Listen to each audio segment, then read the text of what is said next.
Και χαίρομαι πάρα πολύ για αυτή την συνεργασία. Πάμε να πούμε μια πρώτη καλησπέρα στον δημοσιογράφο και εκδότη βεβαίως της εφημερίδας Άποψη, τον Γιάννη Καϊντάση. Βεβαίως είναι και νομικός στο επάγγελμα, δικηγόρος από την Άρτα. Να τον καλησπερίσω δημόσια και μετά να διευκρινίσω τα της γνωριμίας μας, γιατί έχει ενδιαφέρον η επαφή μας. Καλό απόγευμα. Γιάννη, μου επιτρέψει τον ελληνικό. Θα μιλάμε στον ελληνικό έτσι κι αλλιώς. Όλα καλά. Μισό λεπτάκι, παρακαλώ πολύ, να χαμηλώσουμε την κονσόλα. Όλα καλά. Καλό απόγευμα.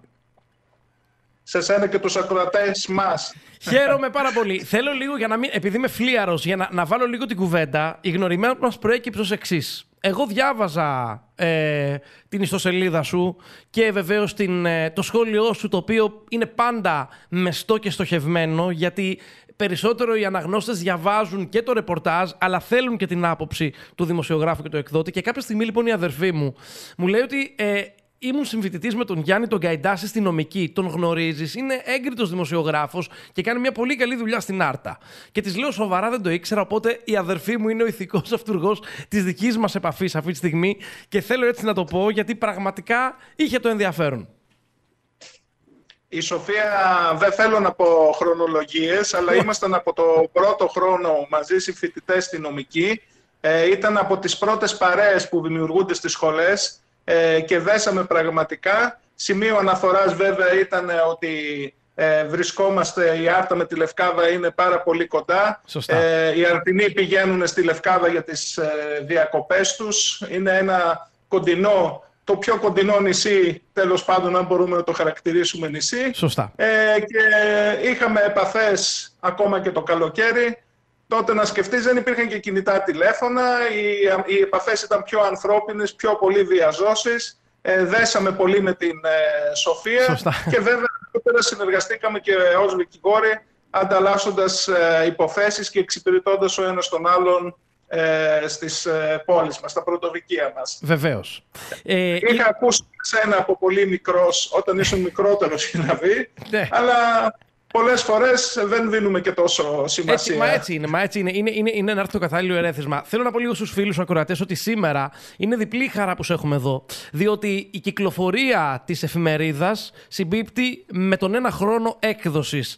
Και όσοι φίλοι προμηθευτείτε στην Άρτα βεβαίως και στα χωριά τα οποία διανέμεται η εφημερίδα, και μην ξεχνάμε ότι πάντα στηρίζουμε και τον περιφερειακό τύπο, γιατί αυτό το οποίο πρέπει να σημειώσουμε και να το πω, όχι για να ευλογήσω τα γένια, πρόκειται βεβαίως για μια εφημερίδα, και εσύ μένεις σε αυτό, Γιάννη, με πρωτογενές ρεπορτάζ, το οποίο είναι σημείο αναφοράς και για εμάς που μπορεί να θέλουμε να εξελίξουμε μια ιστορία. Έτσι συνήθως γίνεται το ρεπορτάζ. Βλέπεις μια καλή ιστορία από μια εφημερίδα και θες να κάνεις ένα follow-up ή να καλέσεις και τον πρωταγωνιστή της είδησης για να συζητάτε εδώ τα τεκτενόμενα. Οπότε είναι και ένα τεύχος το οποίο είναι γεμάτο ευχές και από πολιτικούς αλλά και από αυτοδιοικητικούς.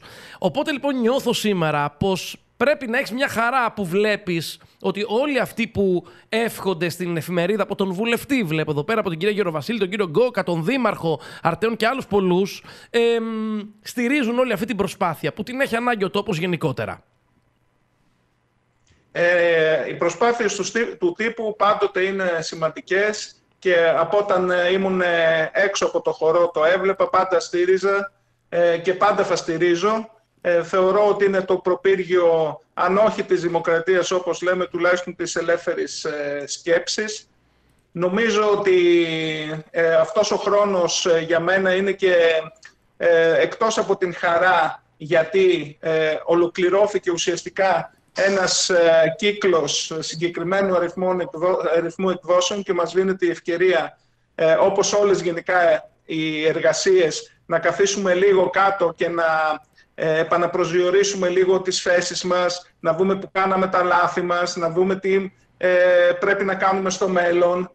Το πιο σημαντικό από όλα, Παναγιώτη, σε αυτή την ιστορία είναι ότι η εφημερίδα Άποψη είχε την ευτυχία να έχει το κοινό, ένα σκεπτόμενο κοινό, ένα δραστήριο και διαδραστικό κοινό, είναι οι αναγνώστες μας, τόσο της έντυπης όσο και της ηλεκτρονικής έκδοσης. Μπορούμε να πούμε ότι η εφημερίδα, ας πούμε, τρόπον τεινά, έχει την ιστορία, λέει αυτές τις ιστορίες, γιατί είναι αμιγώς τοπική εφημερίδα. Δεν μπήκαμε στην ευκολία να σχολιάσουμε θέματα εκτός της Άρτας. αν και αυτό θα ήταν πάρα πολύ εύκολο, να κλείναμε γρήγορα ύλη κλπ. Επιμένουμε στα ζητήματα που έχουν να κάνουν με τον τόπο μας, γιατί πιστεύουμε ότι με αυτόν τον τρόπο και μπορούν να αναδειχθούν καλύτερα, αλλά και να εξευρεθούν και καλύτερα λύσεις στα ζητήματα που μας απασχολούν. Και γι' αυτό και η συνεργασία και που ξεκινήσαμε, έχουμε πει από την αρχή ότι θέλουμε να είναι σε επίπεδο τοπικό, να απασχολεί δηλαδή το νομό της Άρτας, και ελπίζω και μέσα και από το ραδιόφωνο σας να μπορέσουμε να δώσουμε και από ένα άλλο μέσο την ίδια δυνατή φωνή. Και βεβαίως έχουμε τη δυνατότητα και την πολυτέλεια στο ραδιόφωνο και τη διαδραστικότητα που έχουμε να ερμηνεύουμε πάντα και τις πολιτικές συμπεριφορές. Γιατί αυτό το οποίο έχω παρατηρήσει και χαίρομαι είναι μια κοινή συνισταμένη στην αντιμετώπιση των θεμάτων. Νομίζω ότι αυτό που έχω εισπράξει, και το λέω λίγο σαν ένα εισαγωγικό μήνυμα της συνεργασίας μας και στους φίλους που μας ακούνε και από την Άρτα αλλά και από την ευρύτερη περιοχή, γιατί θέματα που θα συζητήσουμε αφορούν βεβαίως και την περιφέρεια γενικότερα, είναι το γεγονός ότι μένουμε στην ουσία της είδησης, θέλουμε να αναδεικνύουμε όλες τις φωνές και βεβαίως να στείλουμε και ένα μήνυμα, και θέλω εγώ να το σχολιάσω αυτό, ότι ξέρεις, επειδή ο κόσμος είναι καχύποπτος απέναντι από τους δημοσιογράφους, γιατί τους έχουν ταυτισμένους ίσως με κάποια συμφέροντα τα οποία πρέπει οπωσδήποτε να εξυπηρετούνται, ότι η γνώμονάς μας είναι εδώ μέσα από την υποκειμενικότητα ενός σχολείου να καταγράφουμε την επικαιρότητα και να τολμούμε μερικές φορές να είμαστε δυσάρεστοι όταν πρέπει. Γιατί ο ρόλος του δημοσιογράφου είναι να είναι πάντα απέναντι από την εξουσία και καλοπροαίρετα να ασκεί την κριτική, και νομίζω ότι αυτό έχει παρεξηγηθεί τη σήμερον ημέρα. Δηλαδή, κάνεις κριτική και θεωρείς ότι είσαι απέναντι από κάποιον. Σήμερα είναι η πιο επικίνδυνη εποχή που έχει δημιουργηθεί ποτέ, γιατί με τα social media ακολουθείται ένας διχασμός απόψεων. Οι απόψεις τίθενται μόνο ως μαύρο και άσπρο, και αυτό είναι κάτι που πρέπει να καταπολεμήσουμε. Σήμερα λέμε ή είσαι με τους Ρώσους ή δεν είσαι με τους Ρώσους. Σωστά. Ή είσαι αρνητής ή δεν είσαι αρνητής. Η πραγματικότητα όμως είναι γκρίζα. Υπάρχουν στοιχεία και από τη μία πλευρά και από την άλλη. Τα social media, όπως έχουν διαμορφωθεί, και πλέον υπάρχει και μια κριτική διάσταση παγκοσμίως απέναντί τους, τείνει να δημιουργήσει δύο αντιλήψεις για όλα τα θέματα. Οι αντιλήψεις δεν μπορεί να είναι δύο. Αυτό ακριβώς εξυπηρετεί και ο τύπος. Οι αντιρρήσεις, γενικά οι απόψεις δεν μπορεί να είναι μόνο διμερείς. Πρέπει να βρίσκουμε εκείνα τα γκρίζα σημεία που μπορούν η μία πλευρά να έρθει στην άλλη, κοντά στην άλλη, προκειμένου να μπορέσουμε να αντιληφθούμε ποια είναι η πραγματικότητα και ποια είναι η αλήθεια. Ούτε εγώ φαντάζομαι περισσότερο, ούτε κι εσύ, μπορούμε να πούμε ότι είμαστε οι άνθρωποι οι οποίοι γνωρίζουμε τα ζητήματα και τα πράγματα. Φυσικά. Αλλά είμαστε οι άνθρωποι που τουλάχιστον έχουμε το ενδιαφέρον, αφιερώνουμε πάρα πολύ προσωπικό χρόνο και από την προσωπική μας ζωή, από την οικογενειακή μας ζωή. Ερχόμαστε σε επαφή με όλους τους ανθρώπους, συνθέτουμε απόψεις, αντιλαμβανόμαστε όλες τις πλευρές και προσπαθούμε αυτό να το περάσουμε με όσο το δυνατόν καλύτερο τρόπο, έτσι ώστε όλοι να καταλάβουν ότι δεν μπορεί να απολωνόμαστε, ιδίως σε μια μικρή τοπική κοινωνία, αλλά οι απόψεις μας πρέπει να είναι συνθετικές και παραγωγικές. Συνυπογράφω αυτό το οποίο λες. Θέλω λίγο σε αυτό το διάστημα που θα ξεκινήσουμε έτσι λίγο με τη δική σου συνδρομή να μας θέτεις λίγο την ατζέντα των θεμάτων. Θέλω λίγο να κρατηθώ, χωρίς να θέλω να κάψω το δικό σου έτσι σχόλιο σήμερα στην εφημερίδα Άποψη που μας έστειλες σχετικά με τον χρόνο των εκλογών. Και μάλιστα κάνοντας χιούμορ, υποθέτω, μοιράζεται το ρεπορτάζ ότι υποτίθεται ότι θα πάρουν μια παράταση οι αυτοδιοικητικές εκλογές. Υπάρχουν κάποιες σκέψεις να πάνε με τις ευρωεκλογές. Οπότε λοιπόν να το γνωρίζουν οι άμεσα ενδιαφερόμενοι και να υπολογίζουν και τα κεράσματα στα καφενεία. Γιατί και αυτό είναι ένα έξοδο που το συνυπολογίζουν στον Κορβανά, έτσι δεν είναι? Είναι μια πραγματικότητα. Οπότε ήταν ιδιαίτερα εύστοχος ο τρόπος αυτής της επισήμανσης. Ναι, καλώς ή κακώς εδώ στην Άρτα έχουμε μπει σε μια παρατεταμένη προεκλογική περίοδο, η οποία υπάρχει μια αγωνία να εξευρεθούν πρόσωπα, υπάρχει μια αγωνία να συμπληρωθούν ψηφοδέλτια, που πιστεύω ότι στην παρούσα φάση είναι σε μεγάλο βαθμό και άκερο και ταλαιπωρεί τους πολίτες, αλλά μπορεί να δημιουργήσει και μια κόπωση αναφορικά με τα ζητήματα τα αυτοδιοικητικά σε επίπεδο προσώπου. Και βέβαια αστεϊσμό αντιμετώπισα το θέμα με τα καφενεία κλπ. Απλώς όλοι γνωρίζουμε ότι σε μια κοινωνία όπου η αυτοδιοίκηση είναι τόσο πολύ κοντά στους πολίτες, πολλές φορές δίνονται και υποσχέσεις, δίνονται και κεράσματα, αλλάζουν, τίθενται τα προσωπικά ζητήματα επί χάρτου, όλα αυτά δηλαδή συζητιούνται. Και γι' αυτό έχω θέσει και αυτό το ζήτημα. Ένας μικρός προβληματισμός είναι, αλλά νομίζω ότι στην πραγματικότητα θα γίνει. Είναι επειδή το 2023 μάλλον θα γίνουν και οι εθνικές εκλογές. Πιστεύω ότι δεν θα φτάσουμε ούτε τον Μάιο, ούτε τον Ιούνιο, ούτε τον Σεπτέμβριο σε εθνικές εκλογές και πιστεύω ότι θα είναι το 2023. Με αυτόν τον τρόπο θα φορτωθεί εκλογικά όλο το έτος και αν σκεφτούμε ότι δεν θα υπάρξει, ότι θα γίνουν διερευνητικές όσον αφορά τις εθνικές εκλογές, νομίζω ότι η ελληνική πολιτεία θα δώσει μία παράταση στις αυτοδιοικητικές εκλογές έτσι ώστε να γίνουν μαζί με τις ευρωεκλογές, όχι μόνο και για το θέμα της ταλαιπωρίας και της κόπωσης, αλλά και για το θέμα το οικονομικό. Γιατί όπως και να το κάνουμε, οι εκλογές κοστίζουν στον κρατικό κορβανά.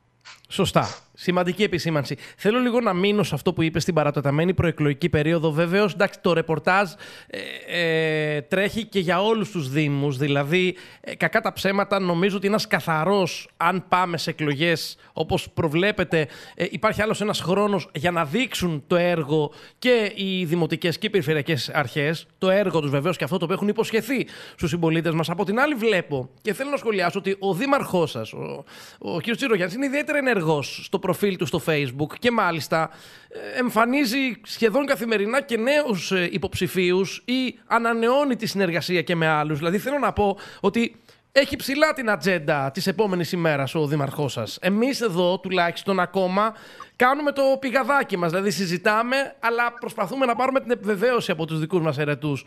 Ο δήμαρχός σας προχωράει κανονικά και λες και βιώνουμε μια προεκλογική περίοδο, νιώθουμε.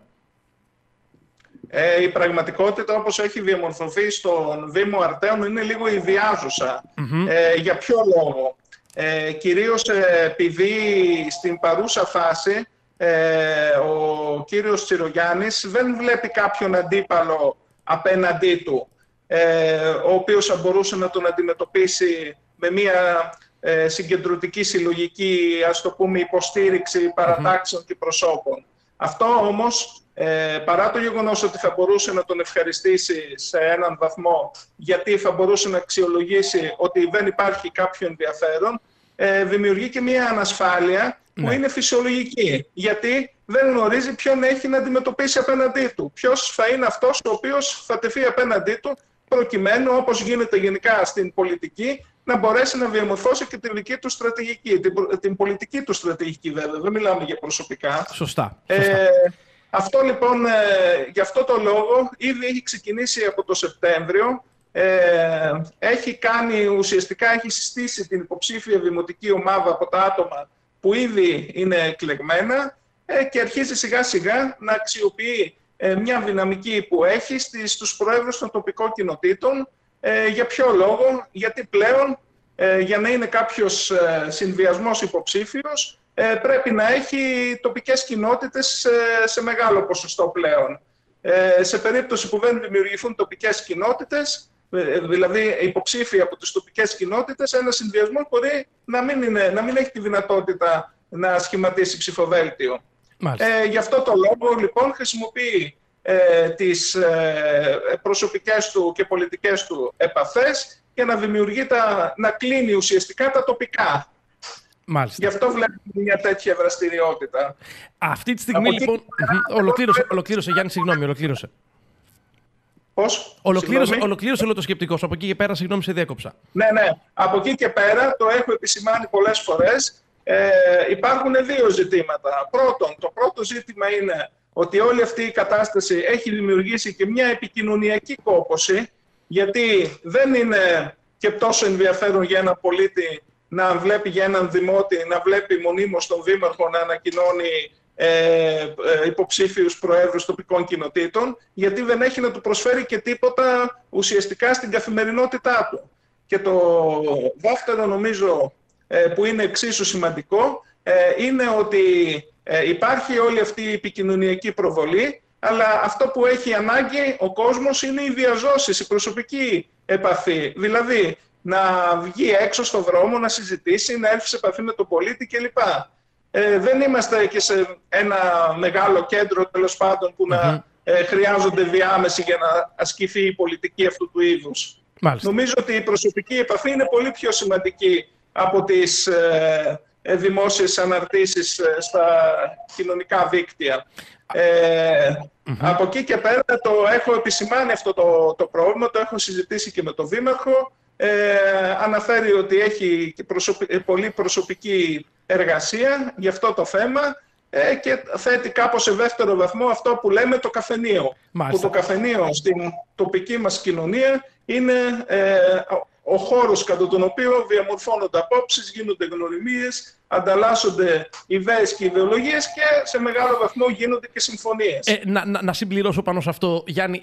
Το καφενείο όμως είναι και αυτό που λέμε πολλές φορές και ακούγεται και η κριτική, γιατί εδώ τώρα λέω ότι η κριτική αυτή είναι κοινή και στο δικό μας τόπο, ότι θα πρέπει να είναι σε επαφή και με τα ρεαλιστικά προβλήματα που μπορεί να υπάρχουν στο Δήμο. Δηλαδή, θεωρείς ότι με το να μην υπάρχει τόσο έντονα η επαφή του Δημάρχου στο καφενείο δημιουργεί μια ιδεατή εικόνα για το έργο που παράγει στο Δήμο? Γιατί ο κύριος Τσιρογιάννης είναι η δεύτερη τετραετία του, πρέπει να πούμε στους φίλους ακροατές. Ναι, και πηγαίνει για τρίτη, βέβαια. Πηγαίνει για τρίτη, πιστεύεις? Αν θα εκλεγεί, αν θα εκλεγεί, εννοείς για τρίτη τετραετία, εννοώ πηγαίνει για τρίτη, είναι υποψήφιος για την τρίτη. Αυτό εννοώ. Το πηγαίνει για τρίτη, το ότι και καλά έχει τα δεδομένα να πάρει. Όχι, αυτό. Μάλιστα. Αυτή τη στιγμή είναι κρατεός. Αυτή τη στιγμή, όπως έχει διαμορφωθεί το πολιτικό περιβάλλον, είναι ο άνθρωπος ο οποίος ουσιαστικά φαίνεται ότι μπορεί να πάρει τις εκλογές. Γιατί, πες μας λίγο, εξήγησε μας λίγο για ποιο λόγο είναι κρατεός. Γιατί αυτή τη στιγμή δώσε μας λίγο και το περιβάλλον της αντιπολίτευσης. Είπες λίγο πριν, περιμένουμε να δούμε ποιος θα είναι ο αντίπαλός του. Με δεδομένο ότι το κίνημα αλλαγής μπορεί να αλλάξει τους πολιτικούς σχετισμούς, με την έννοια ότι διαμορφώνεται τουλάχιστον μια νέα τάση δημοσκοπική. Μπορεί να επηρεάσει και τις ισορροπίες και να βγει, για παράδειγμα, και ένας υποψήφιος και από τα άλλα κόμματα. Γιατί ο κύριος Τσιρογιάννης, υποθέτω, έχει τη στήριξη. Βεβαίως δεν ξέρω αν θα κατέβει αυτόνομος και θα κάνει προσκλητήριο και σε άλλες πολιτικές δυνάμεις, αλλά ανήκει στον χώρο της Νέας Δημοκρατίας. Ναι. Η Άρτα γενικά μπορεί να χαρακτηριστεί ως μια δεξιά περιοχή. Ό,τι και αν σημαίνει αυτό. Το πρώτο είναι αυτό. Το δεύτερο είναι ότι δεν έχει διαμορφωθεί ακόμα το σταθερό, το στέρεο πολιτικό σκηνικό για να γνωρίζουμε τι δυναμική έχει ο ΣΥΡΙΖΑ, τι δυναμική έχει το ΠΑΣΟΚ Κινάλ, τέλος πάντων, να το πούμε έτσι, τι δυναμική έχουν οι άλλοι συνδυασμοί. Δεν γνωρίζουμε πώς έχει διαμορφωθεί η κατάσταση ακόμα και στον ίδιο το χώρο της Νέας Δημοκρατίας. Ποιοι θα είναι υποψήφιοι βουλευτές, ποιοι θα θέλουν να μεταπηδήσουν στην αυτοδιοίκηση, ποιοι θα θέλουν να κάνουν άλλες συμμαχίες, γιατί συνήθως από την εμπειρία την οποία έχω όλα αυτά τα χρόνια που ασχολούμαι με τα ζητήματα της τοπικής αυτοδιοίκησης, οι δήμοι και τα κάστρα, τέλος πάντων, για να το πω έτσι, πέφτουν εκ των έσω. Πάντοτε δηλαδή και ο τότε δήμαρχος Κώστας Βάγιας έπεσε εκ των έσω από τη Νέα Δημοκρατία και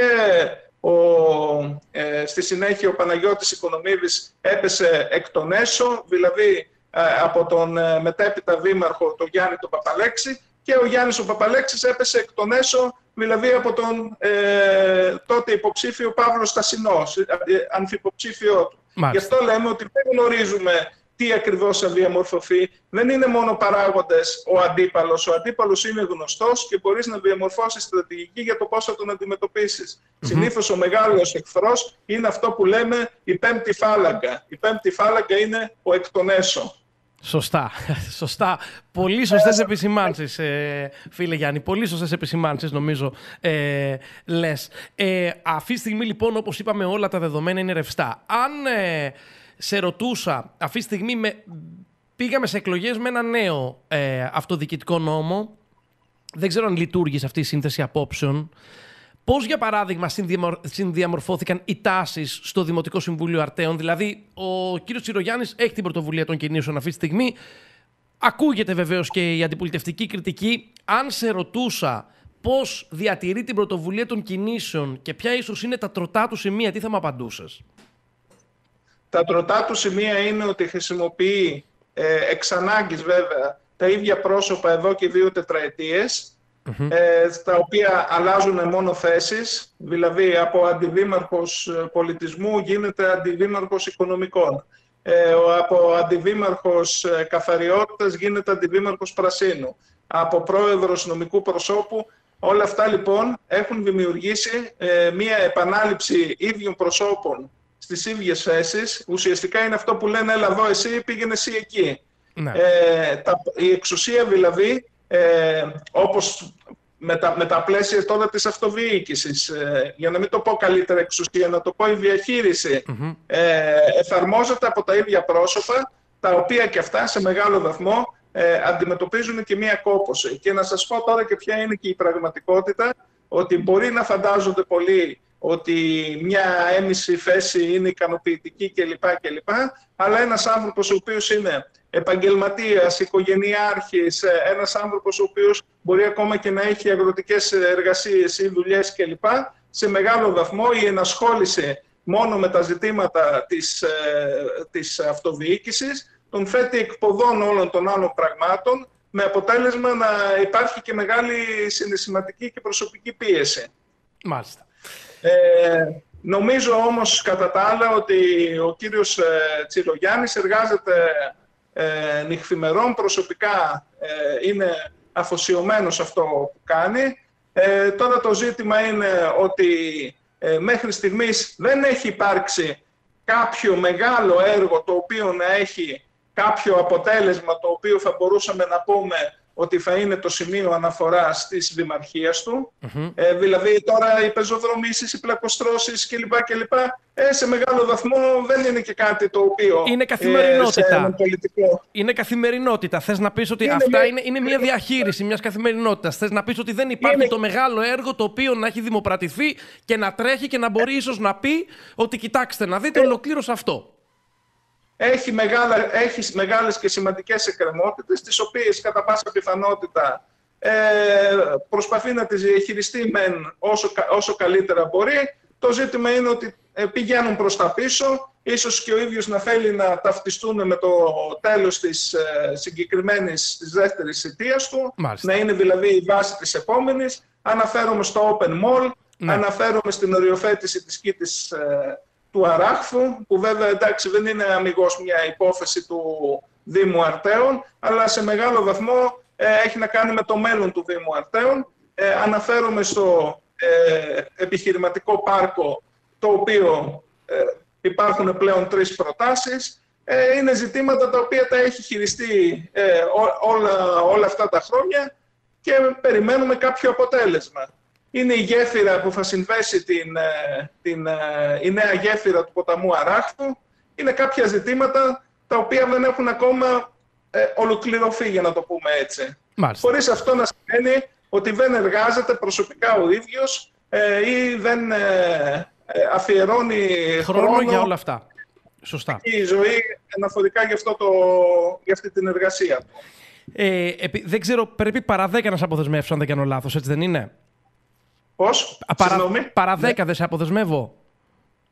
Αν θέλεις να συνεχίσουμε λίγο, να σου πω λίγο μόνο την ατζέντα των θεμάτων για να πούμε και κάτι πέρα από τα γενικά. Σήμερα ήταν εισαγωγικό, να ξέρεις. Σήμερα κάναμε μια εισαγωγή και για τους φίλους, για να τους βάλουμε λίγο έτσι σε θέματα που μπορεί να μην γνωρίζουν. Γι' αυτό και είδες ότι το πήγαμε πολύ θεωρητικά, οπότε θέτουμε τώρα την ατζέντα και θα μας τροφοδοτεί και στις επόμενες συζητήσεις μας. Να σου πω λίγο έτσι τα θέματα ταχαίως γενικά. Σήμερα είχαμε ένα πρωτοσέλιδο για χορηγία που έκανε μάλλον που όχι δεν έκανε ακόμα, που θα κάνει το Ίδρυμα Ωνάση, περίπου 300.000 ευρώ, που σκοπό θα έχουν ουσιαστικά να ανανεώσουν την αίθουσα εκδηλώσεων του Μουσικοφιλολογικού Συλλόγου Σκουφά.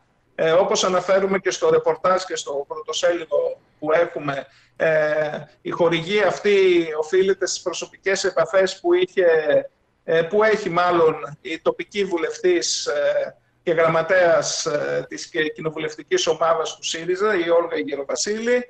Είναι ένα ισχυρό χαρτί της Άρτας, τέλος πάντων, είναι το νούμερο 2 στο ΣΥΡΙΖΑ, όπως είναι γνωστό, τέλος, δεν νομίζω σε όλους τους ακροατές. Θα είναι μια πολύ καλή αλλαγή, όπως εκτιμάται μάλλον θα φτάσει στις 350.000 η συγκεκριμένη, τέλος πάντων, χορηγία. Είναι κάτι πάρα πολύ σημαντικό, γιατί η αίθουσα αυτή είναι τρόποντινά πολύ παλιά και χρειάζεται, ας πούμε, μια ανανέωση. Μετά αυτή την εβδομάδα να σας πω ότι την Άρτα επισκέφτηκε ο επικεφαλής της του Περιφερειακού Συνδυασμού Ορίζοντας Ηπείρου, ο Σπύρος Ριζόπουλος, ο οποίος κάνει προσωπικές επαφές γενικά και με τα μέλη του συνδυασμού του, αλλά προσπαθεί να διευρύνει κάπως και τον κύκλο του. Αυτή την εβδομάδα ήταν στο πρώτο θέμα, ας πούμε, της τοπικής περιφερειακής επικαιρότητας για την κόντρα που έχει με τον Περιφερειάρχη, τον κύριο Καχρημάνη, αναφορικά με τα σκουπίδια, με τα απορρίμματα. Τώρα να πούμε ότι μας ανακοίνωσε και ο Υφυπουργός Αγροτικής Ανάπτυξης και Τροφίμων, ο Γιώργος Ζωστήλιος, ότι σε 32 σχολικές μονάδες του νομού της Άρτας θα ενισχυθούν με υλικοτεχνικό εξοπλισμό από την εταιρεία Κτηριακές Υποδομές ΑΕ. Όπως βλέπεις, βέβαια, μιλάμε τώρα για τα ζητήματα της τοπικής μας επικαιρότητας. Σωστά. Αυτό έχει η εφημερίδα και αυτό ψάχνουμε. Επίσης, σημαντική είδηση για την Άρτα είναι ότι η ηγεσία της ελληνικής αστυνομίας πλέον είναι μια αρτινή υπόθεση, καθώς και ο αρχηγός, ο Κωνσταντίνος Σκούμας, αλλά και ο υπαρχηγός, ο Γιώργος Γιάννηνας, αντιστράτηγοι και οι δύο, έχουν την καταγωγή τους από την Άρτα, ο ένας ο πρώτος από τον Τράκο, ο δεύτερος από τις Πηγές, ορεινά χωριά φτωχά. Και τώρα έχουμε και κάποια αποκλειστικά θέματα που σχετίζονται καταρχήν με τους παραγωγούς πρωτογενής παραγωγής κτηνοτρόφους και χειροτρόφους, στους οποίους έχουν γίνει σε ένα μεγάλο αριθμό κατασχέσεις στους λογαριασμούς τους, από φυλές που έχουν από άτοκα δάνεια που είχαν πάρει παλιότερα με την εγγύηση του ελληνικού δημοσίου, τους έχουν κατασχέσει τους τραπεζικούς λογαριασμούς και αυτό τι σημαίνει? Δέσμευση ρευστότητας. Δεν μπορούν να ανασάνουν. Οι περισσότεροι από αυτούς κινδυνεύουν να τους κοπεί το ρεύμα, γιατί δεν μπορούν να αποδεσμεύσουν χρήματα να πληρώσουν λογαριασμούς. Θα είναι μια πολύ μεγάλη ζημιά για την τοπική παραγωγή, για την οικονομία και θα έχει και κοινωνικές προεκτάσεις, αν δεν υπάρξει κάποια λύση ή αν δεν το αντιμετωπίσουν το πράγμα και σε κεντρικό επίπεδο. Γιατί φαντάζομαι δεν θα είναι μόνο περίπτωση της Άρτας και της Φιλιππιάδας. Μάλιστα. Επίσης, ένα άλλο θέμα που έχουμε είναι ότι υπάρχει ένα ζήτημα υψηλής παραβατικότητας από ημεδαπές Ρωμά, για να το πω όσο πιο κοινωνικά αποδεκτά, οι οποίοι με τη μέθοδο της απασχόλησης ουσιαστικά ληστεύουν, κλέβουν ηλικιωμένους. Είναι πολλά τα περιστατικά που συμβαίνουν μέσα στην εβδομάδα. Και τέλος, ένα ζήτημα, έχει παρουσιαστεί μια άγνωστη πηγή δυσοσμίας πριν 2 εβδομάδες, τις τελευταίες 2 εβδομάδες μάλλον, η οποία σε μεγάλο βαθμό οφείλεται τόσο στον Νοτιά, ο οποίος σε συνοδεία με την αφρικανική σκόνη άλλαξε λίγο, επιβάρυνε λίγο το περιβάλλον, όσο πιστεύουν, όπως εκτιμούν πολλοί συμπολίτες μας, γιατί δεν είχε κάποια επίσημη ενημέρωση από τους υγειονομικούς φορείς, ότι πρόκειται λόγω της έλλειψης χρημάτων, παίρνουν πολύ για να χρησιμοποιήσουν ως λιπάσματα τα απορρίμματα από τα πτηνοτροφία, δηλαδή ουσιαστικά τις κοτσιλιές. Μάλιστα. Αποτέλεσμα να δημιουργηθεί έτσι μια πολύ δυσάρεστη κατάσταση. Όλα αυτά βεβαίως αναλυτικά θα τα διαβάσετε στο σημερινό Τεύχος. Χαίρομαι που κάθε Τρίτη θα μας τιζάρεις και τη θεματολογία και θα μας βάζεις σιγά σιγά και εσύ στην ατζέντα των θεμάτων, με βάση βεβαίως την δική σου δημοσιογραφική ματιά. Φίλε Γιάννη, έχω λάβει μηνύματα για τον εξαιρετικό τρόπο που τοποθετείσαι. Μεστά και στεντόρια, μου γράφει εδώ ο Γιώργος. Εξαιρετικός συνομιλητής και χαίρομαι πάρα πολύ γι' αυτό, γιατί νομίζω ότι στόχος μας είναι να προβληματίζουμε και τον κόσμο και να μας μεταφέρεις έτσι το ρεπορτάζ με επιχειρήματα και με έναν τρόπο βεβαίως που είναι κατανοητός για το μέσο ακροατή και χαίρομαι πάρα πολύ γι' αυτό. Προσπαθούμε να μην κουράζουμε Νομίζω πως δεν κουράζουμε. Νομίζω πως θα μας βοηθήσεις πάρα πολύ έτσι τώρα που περνάμε και σημαντικές έτσι εποχές και μετράμε αντίστροφα και τις εκλογές, να κατανοούμε το χάρτη, τον αυτοδιοικητικό και στην πανέμορφη Άρτα. Εξάλλου γνωρίζεις ότι εμείς εκεί έχουμε και τον Art FM, ένα ραδιόφωνο το οποίο μπήκε στην ομπρέλα μας, το πιο ιστορικό ραδιόφωνο και ένα από τα πιο παλιά ραδιόφωνα της Άρτας. Και πρέπει να πω ότι με τη συνεργασία που έχουμε με το Μελωδία έχουμε καταφέρει να εισπράττουμε και την αγάπη των Αρτινών, αλλά και όλης της ευρύτερης περιοχής που μας επιλέγουν έτσι για την ψυχαγωγία τους μαζί με όλα τα άλλα μας τα μέσα. Να το πω και αυτό, να ευλογήσω και λίγο τα γένια μου πριν σε αποχαιρετήσω. Στον ιστορικό σταθμό Art FM, τον οποίο είχε ο Βασίλης Γκανιάτσας. Έτσι. Μάλιστα είχα απασχοληθεί για ένα διάστημα, από το 2004 στο 2005. Έκανα τις πρωινές εκπομπές, το πρωινό μαγκαζίνο. Σωστά. Τότε σε μεγάλο βαθμό δεν είχαμε και ίντερνετ. Η είδηση έπρεπε να βγει με κόπο. Σωστά. Ιδίως η τοπική είδηση. Θα ήθελα λίγο, αν μου επιτρέπεις, Παναγιώτη, να κλείσουμε την πρώτη συζήτηση που έχουμε, να σας αναφέρω και ένα πολιτιστικό γεγονός. Το Σάββατο στις 9 Απριλίου στις 7 το απόγευμα, ο Μουσικοφιλολογικός Σύλλογος Κουφάς έχει μια πάρα πολύ ενδιαφέρουσα επιστημονική εκδήλωση με θέμα εμβόλια, μάθετε από τους ειδικούς. Θα μιλήσουν η διδάκτορας Χρυσούλα Βόηδαρου, που είναι αναπληρώτρια καθηγήτρια μικροβιακής οικολογίας στο Πανεπιστήμιο Ιωαννίνων, ο Γεώργιος Βριώνης, που είναι παιδίατρος και καθηγητής στο Πανεπιστήμιο Ιωαννίνων, η μεευτήρας, γνωστή μεευτήρας της Άρτας, η Σπυριδούλα η Χουλιάρα, γενικά για τα εμβόλια, το παρελθόν, το παρόν και το μέλλον, τι σχέση έχουν με την παιδιατρική, τους μύθους και την πραγματικότητα, τα εμβόλια για τον γυναικολογικό καρκίνο. Θα μιλήσουν επίσης η Αδελαΐδα Πανταζή, που είναι ειδική παθολόγος για τον εμβολιασμό κατά του COVID-19, και θα μιλήσει και η Σοφία Ιτράμπα, η οποία είναι η σύζυγός μου, είναι δικηγόρος και αυτή. Έχει και αυτή μεταπτυχιακό εγκληματολογίας και θα μιλήσει για το συνταγματικό έλεγχο της υποχρεότητας του εμβολιασμού, ένα επίκαιρο θέμα, το οποίο γενικά απασχολεί με τον ένα ή τον άλλο τρόπο.